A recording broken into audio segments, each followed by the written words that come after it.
Mayong udto kanatong tanan. Nay akong ihatag sa inyo nga tips. Itawag niya og health tips or testimony kay prove ni gyud sa akong kaugalingon. Usa kini ka herbal nga sa akong gyud kaugalingon dako kay gikatabang sab. Before ako pagmatag gyud na ako maghimo dahil ako ini niya. Moy akong unahon sa pag-inom. Ani siya kanang herbal lang pero big help sa akong health kay ngano mawala akong kakapoy, parang energy ko sa di pa mukaon mag-inom yung ko ani.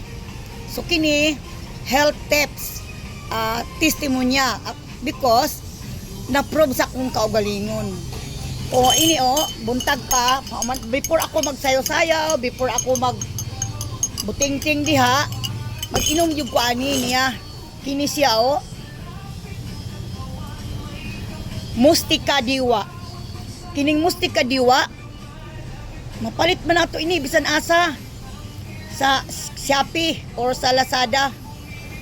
Kay naamang ko'y nagsulti gud nako nga pag-inom ng mustika kay makahatag ng energy sa imong body, mawala ang imong kaluya.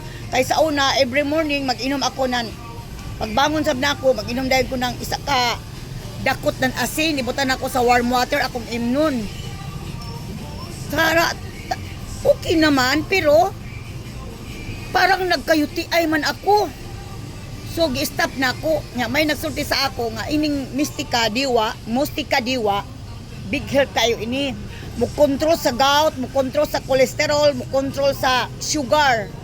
So big help kayo ni. Testimony nako gyud ni sa akong kaugalingon. Prove yun ni sa akong kaugalingon. So katong mga mga idaran na sama nako muto mo sa dili ako tiguang na gadod ako na jud kong tiguang 70 years old nako ug nag-agi kog daghan mga operasyon, unom ka operasyon, duha dinhi sa thyroid, sa akong matres isa og sa akong shoulder duha.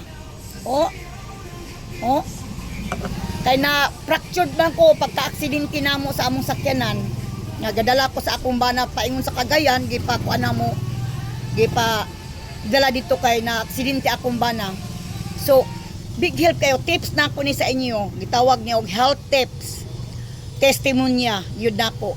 Big help ini sa ato kaugalingon. Maka-control sa sugar, sa cholesterol. So, thanks for watching.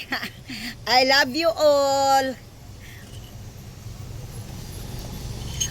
Ang inig isa ka sachet tuod, duhaon ninyo katungaon, buntag ug hapon. Sa di pa mukaon, sa buntag, sa di pa mukaon, ug sa panihapon, sa sabdi pud panihapon. Mauna, kaduhaon niyo ang usa ka sachet. Okay, bye-bye. See you later. Thanks for watching.